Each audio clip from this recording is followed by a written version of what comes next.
मी ड्युटीवरती पोहोचलो तरी पण अजून मॅडम झोपलेल्याच होत्या आणि त्यांचं पिल्लू पण अजून दूधच पित होते. तर मी त्यांना लगेच हटवलं आणि ते बाहेर निघून गेले. आणि आज आम्ही निघलो होतो मुंबईला एका आगळ्या वेगळ्या ठिकाणी. कारण आजपर्यंत मी कधीच व्हिडिओमध्ये दाखवलेलं नाही आहे ते, पण आज मी दाखवतो तुम्हाला. आज आम्ही चाललेलो आमच्या लालपरीच्या माहेरला. तर पोहोचलो मुंबईमध्ये आणि हे आहे आमच्या लालपरीचं माहेर.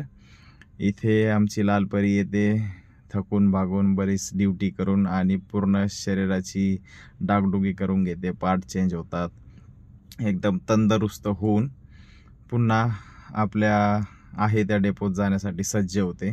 तर हे आहे आमच्या लालपरीचं माहेरचं मेन गेट. आणि भरपूर सारे आतमध्ये तुम्हाला दाखवतो. इकडे इंजिन सेक्शन आहे, इथे सर्व कर्मचारी इंजिनचं काम करतात. त्यानंतर इकडे आहे सस्पेन्शनचं, इकडे सगळं सस्पेन्शनचं काम होतं. इकडे कूलिंग सिस्टम म्हणजे रेडिएटर वगैरे. त्यानंतर इकडे आहे टायर सेक्शन आणि जनरल सेक्शन. इकडे सर्व तेच सामान भेटतं. घरी निघताना मी एक ताजमधून एक शॉर्मा घेणार होतो, परंतु ते बंद असल्यामुळे दुसरीकडून घेतलं.